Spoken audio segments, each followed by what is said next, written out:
दोस्तों, आप सभी के याद ही होगा, अब से कुछ ही दिनों पहले भारत ने अपने जोरावर लाइट वेट टैंक के प्रोटोटाइप को मैदान में उतारा था और अब जल्द ही जोरावर लाइट वेट टैंक के परीक्षण हमारी सेना लद्दाख में शुरू करने वाली है। सबसे पहले आप ये जान लीजिए कि लाइट वेट टैंक किस प्रकार के टैंक होते हैं। जो लाइट वेट टैंक होते हैं, इनको स्पेशली माउंटेन वॉरफेयर के लिए बनाकर तैयार किया जाता है, क्योंकि टैंक जितना हल्का होगा वो पहाड़ी इलाकों में उतनी ही तेजी से मूवमेंट को कर सकेगा। इसीलिए ही लाइट वेट टैंक को 25 टन के आसपास वजन के साथ में बनाया जाता है।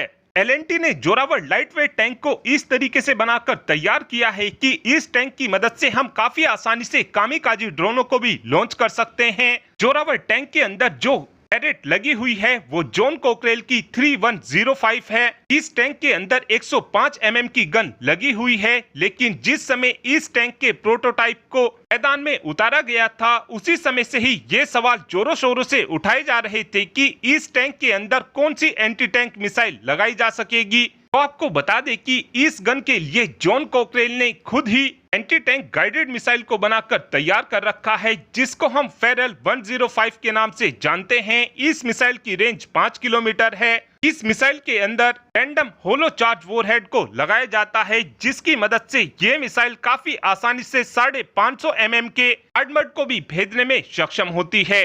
लेकिन इस समय भारत के सामने सबसे बड़ी दिक्कत यह है कि हम इस मिसाइल को अपने जोरावर लाइट वेट टैंक में नहीं लगा सकते हैं, क्योंकि इस मिसाइल को स्टेट की डिजाइन ब्यूरो के साथ मिलकर बनाया गया है।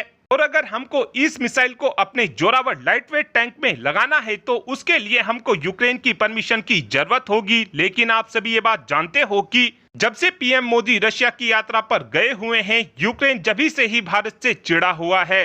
इसीलिए अगर हमको जोरावर टैंक के अंदर एंटी टैंक मिसाइल को लगाना है तो हमको दूसरे ऑप्शन को भी एक्सप्लोर करना होगा, नहीं तो हमको स्वदेशी टेक्नोलॉजी के दम पर ही एक ऐसी एंटी टैंक गाइडेड मिसाइल को बनाना होगा जिसको हम अपने जोरावर टैंक के अंदर लगा सकेंगे। और अब बताया ये जा रहा है कि डीआरडीओ ने जो समाहु मिसाइल यानी कि सेमी एक्टिव मिसाइल होमिंग को बनाकर तैयार किया है, इस मिसाइल के बेसिस पर ही जोरावर लाइट वेट टैंक के लिए एक मिसाइल को डेवलप किया जाएगा। फिलहाल डीआरडीओ ने समाहु मिसाइल को अर्जुन टैंक की मदद से फायर किया है। अर्जुन टैंक की बात की जाए तो इस टैंक के अंदर 120 mm की गन लगी हुई है, लेकिन अगर हमको समाहु मिसाइल का इस्तेमाल अपने जोरावर टैंक के अंदर करना है तो हमको इस मिसाइल के डायमीटर को कम करना होगा। समाहु मिसाइल की खास बात यह है कि इस मिसाइल की मदद से हम लो अल्टीट्यूड पर उड़ रहे हेलीकॉप्टर को भी मारकर गिरा सकते हैं।